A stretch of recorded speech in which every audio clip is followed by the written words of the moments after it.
doing? What's good, you guys? Your boy Deal to the MO, back at it like a crack. Get it with these mathematics off fabric, so I do call steady. And we here with an origin series, man. Y'all already know the intro. Dun, dun, dun, dun, dun, dun. But this one right here is about the Otomí tribe, or Otomí. I might be saying it wrong. I apologize. I'll get it right once the video is over, because you know.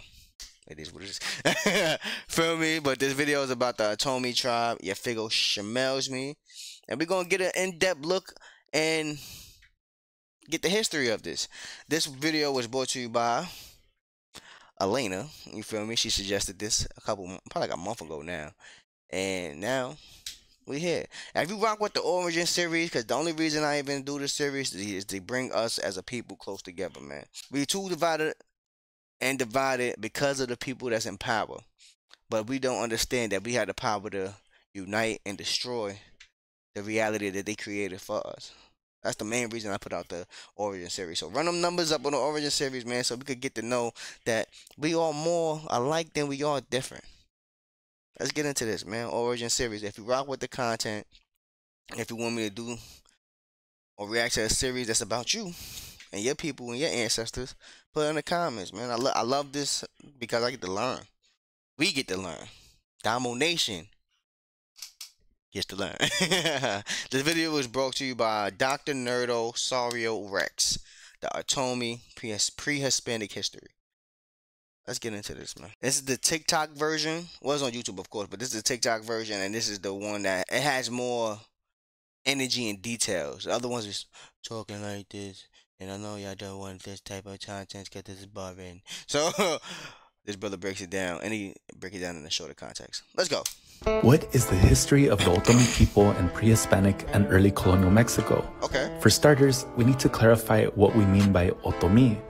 As Mexican historian Pedro Carrasco Pisana points out in his classic book, Los Otomíes, we need to distinguish between the Otomí language and the different groups of Otomí peoples who are just as diverse today as they were 500 years ago. In his book, he points out two groups of culturally related Otomís. The first are the Otomí groups who lived in Mesoamerica, which include the Otomí, the Mazawa, Matlatzincas, and Ocuitecas. The second family of ethnohistoric Otomís are those who lived in the northern Mexican region. They include the Pames and Chichimecachonas. Another thing to point out is that although there are linguistic similarities in the languages spoken by these Otomí groups, they were still very distinct. There are thus 6 Otomí languages, which are Otomí, Mazawa, Matlatzinca, Ocuiteca, Pame, and Chichimecachonas, which of course correspond to the distinct Otomí groups mentioned earlier. The Mexicas and Purépecha refer to distinct Otomí groups by many different names. The term Otomí comes from the Nahuatl word tomit, meaning one who hunts birds by shooting them with arrows. However, in their own language, the Otomís from Mesoamerica refer to themselves as the New. Matlatzinca was also a Nahuatl-derived term meaning people who use the net, which referred to their hunting practices in which they caught fish and game with nets. You see how simple? That's crazy. You see how simple the names were? It's like, oh, those are the people who catch nets, so this is the term for them. I mean, catch people and or animals with nets, so it's the term for them. Oh, these are the people who use arrows to catch birds and shit. That's the name for them. That's dope. I ain't gonna lie, that's hard to make it to put a name on them. Boop. Fire. The Purépechas called Matlatzincas, who lived in the border territories such as Charro, as Pirindas. Pirinda literally means in the middle. This was a name designated to those Otomís because they literally lived in between the border territories of the Mexica and Purépecha states. Depending on which side of these indigenous borderlands these Otomís lived in, Pirindas fought for both the Mexica and Purépecha polities. Despite the diversity of various Otomí groups, the Spaniards often categorized them under the Otomí umbrella due to their linguistic similarities. Oh, so it's just like how they do black people. For me, we're not black, you know what I mean?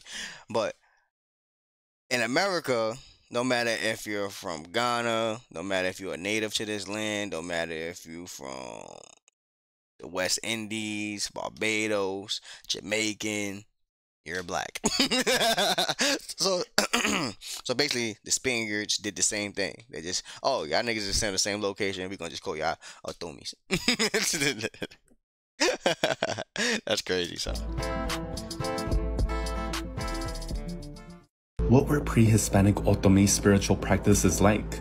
Since the Otomís were not a monolithic group, ethnohistoric sources point to a variety of spiritual practices among them. According to Carrasco Pisana, the Otomís generally cremated their dead and practiced bloodletting traditions. What's that? Some also believe that human sorcerers could become shape-shifting animals, known as nahuales, by drinking animal blood. What about Otomí cosmologies? The Relación Geográfica for Querétaro records that the Otomís also believed in Quetzalcoatl as an entity who created the universe. Mesoamerican Otomís also certainly believed in life after death. Okay. According to the Códice Vaticano Rios, Otomís believed that there were 9 superimposed layers of heaven known as Omeyocan, Huie, Narich, Nepan, Huicha.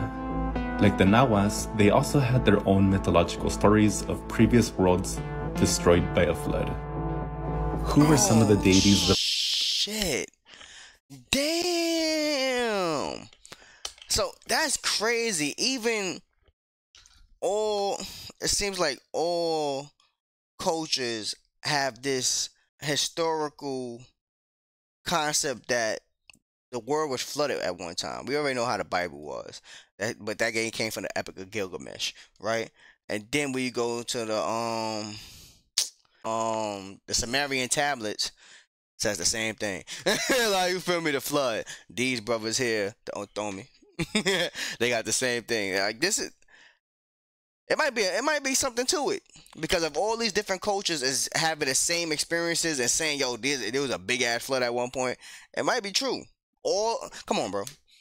Come on, bro. Cause we know the Bible started in the first Bible was in Ethiopia, right? It has it in there. Then we go before that, before the first Bible was even existed, with the Sumerian tablets, and then had the Epic of Gilgamesh. The flood was there. Like, so this shit is crazy.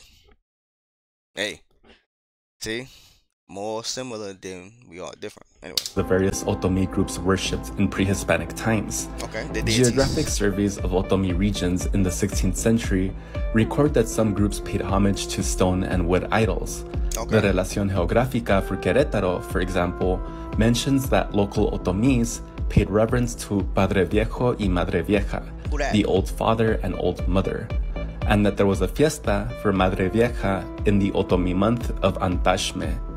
Pisana believes that Padre Viejo was perhaps similar to the Nahua deity of Huehueteotl, while Madre Vieja could be equated with Tonan.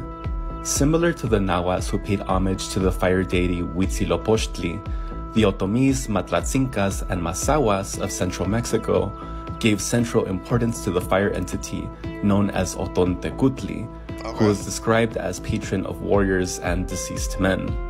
According to the Códice Teyeriano Remensis, the Nahua deity Xochiquetzal was also celebrated by the Matlatzincas.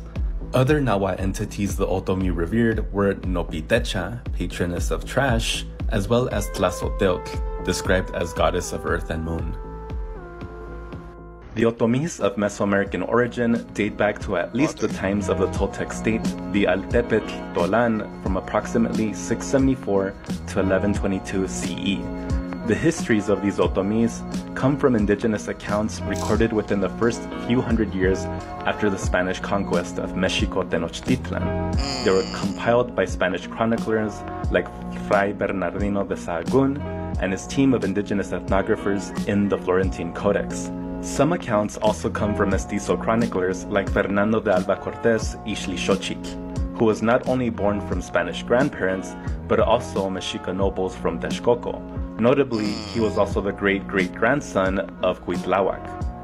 As Carrasco Pisana notes, the Otomís, who were likely part of the ancient Mimixcoa groups, may have even predated the Toltecs. The Otomís are said to have descended from Ilanque, also known as Ilanqueitl, the ancestral mother who gave birth to 6 children at Chicomostoc. 6 nations were named after the descendants of these children, whose names were Xelwa, Tenoch, Ulmecatl, Xicalancatl, Mixtecatl, and Otomí. The descendants of Otomí would go on to inhabit the central Mexican regions of Xilotepec, Tula, and Otomba. According to the third book of the Florentine Codex, the Otomís were one of many wandering groups who accompanied the Toltecs from the Panuco region south towards Guatemala. They settled for some time in a province known as Tamoanchan and later migrated to Teotihuacan. Otomís also lived in the Toltec capital city of Tula. From what it seems like, a lot of the Otomís is similar or not related to the Aztec. Not the Aztec. Is it the Aztecs? What is is it the Aztecs? The ones with the big stones, the big black stones with the big nose like that. Is it the? I don't know if it's the Aztecs. No, it's the not the Ottomans. Oh, that's the Ottomans. Those were the ones who was enslaving everybody. Damn, what is it called, son? It's not the Aztecs. It's the another group in Mexico, and they had the big black stones with the and the nose is like a fist, mad big. Oh, I forgot the name of that shit, son. I'll probably remember in the middle of the video. Within the Toltec state, Otomí was one of the most spoken languages. While these chronicles remembered the Toltecas as accomplished intellectuals, they conveyed that their Otomí allies were skilled fighters who defended the Toltec frontiers against enemy invaders. Yet, they were no match for the Chichimecas, who overpowered the Otomí Mimixcoa forces and contributed to the collapse of the Toltec Confederation. Accounts of the Chichimeca conquest of Tula reveal that the Otomís were not restricted to Mexico's Gulf Coast. They also lived in ancient central zones like Toluca, Xilotepec, and Michoacán. In Toltec times, there were also Otomís and Matlatzincas who lived in Tlaximaloyan, also known as Taximaroa, and today known as Ciudad Hidalgo in Michoacán. The Otomís and Matlatzincas who lived in the Toluca Valley would transition from being defenders. Olamecs. I told y'all, remember? They called the Olamecs. Yeah, the Olamecs. There you go. Anyway. You're late. Sorry. The Toltec frontiers in 1200 CE to defenders of the Mexica and Purepecha borderlands hundreds of years later. After the collapse of the Toltec state, the Otomís and Matlatzincas continued to live in the central western Mexican territories that would later become part of the Purepecha and Mexica border territories. Even in these times, the Mexicas and Purepechas recognized the distinct hand-to-hand fighting capabilities of the Otomís. Mexica warriors who proved themselves in battles could receive the title of Otomí. According to the Relación de Michoacán, Purepechas knew that the Mexicas kept Otomís on their frontiers because they were, quote, brave men, which was the reason Montezuma assigned them to the frontiers. It was also known that Purepechas also assigned Otomís, Matlatzincas, and Pames, referred to as Chichimecas, to the frontier territories, such as Acámbaro and Taximaroa. However, as mentioned previously, so basically the toughest warriors were sent to the front. Ain't that what they usually do? No. The Romans, they usually put the archers in the front, and then the people who get busy usually be in the back, because God forbid the archers fall. What? Bro, what are you talking about, man? No, I lied. The archers is usually in the back because the people in the front is I just said it the right way. The people in the front is usually the toughest warriors, so they start getting busy. Bang, bang, bing, bang, boom, bing, bing, bing, bing. Then the archers just letting it go, like my son from the Marvel movies. What's his name? Whatever. There were already Otomís and Matlatzincas living in the Mexica and Purepecha borderlands for hundreds of years. Many Otomís began to abandon their Mexica allies in central Mexico. Why? Because the Mexica began to treat them like conquered enemies instead of allies during the formation of the Mexica Triple Alliance. Refusing to be treated as tributaries, many of the disgruntled Otomís, primarily from Xilotepec, cut ties with the Mexica. Hundreds, perhaps thousands of Otomís went north and south. Some formed alliances with the Tlaxcalans, while others went south to join the ranks of the Purepecha. The Relaciones Geográficas for Michoacán, for example, recall the stories of Otomí chiefs who took their people out of the Mexica territories and relocated them to eastern Michoacán. The earliest recorded Otomí diaspora from these accounts reports that 4 of these chiefs left the Mexica province of Xilotepec with 60 of their followers. They spoke with the first Casonci of the Purepecha state, Tariacuri, who allowed them to settle in Acámbaro, today in Guanajuato. In the other account, an Otomí leader named Dimax took his people out of Mexico due to, quote, mistreatment by the Mexican kings. Dimax and his people were allowed to settle in Taimeo with the approval of the Casonci Sisispan Dacuare. These Otomí groups were one of many who successfully helped the Purepecha defend against Mexica armies that invaded Michoacán, especially during 2 major military engagements. The Otomís, Pames, and Matlatzincas launched 2 successful counterassaults. First, they successfully fought back the armies of Tlacaelel and Axayacatl around 476 to 477. They also won a second time when Moctezuma Xocoyotzin sent the famed Tlaxcalan warrior Tlahuicole to invade the Purepecha in 1515. Tlahuicole, whose name is said to have caused fear among those who heard it, was previously captured by the Mexicas. Instead of executing him, Moctezuma had him lead a Mexica campaign against the Purepecha, which was also a failure. The Purepecha and their Otomí allies once again slaughtered the Mexicas and their allies, who also included Otomí allies. There were reportedly thousands of dead Mexica soldiers and their allies littered in the fields of the Toluca Valley. Thanks to these Otomí groups, the Mexicas would never surmount such an ambitious campaign against the Purepechas ever again. There were so many bones that in the year 1798, the Franciscan chronicler Fray Pablo Beaumont claimed that he could still see the bones of dead Mexica warriors from these previous wars scattered across the Toluca region that once served as a frontier that separated Michoacán and Mexico City. Oh, that's it? Oh, man. I thought we were just getting started, son. Hey, Elena, hopefully, I don't speak a lot of Spanish. I used to speak Spanish when I was dealing with the mommies, you heard? The Dominicans and the Puerto Rican babies.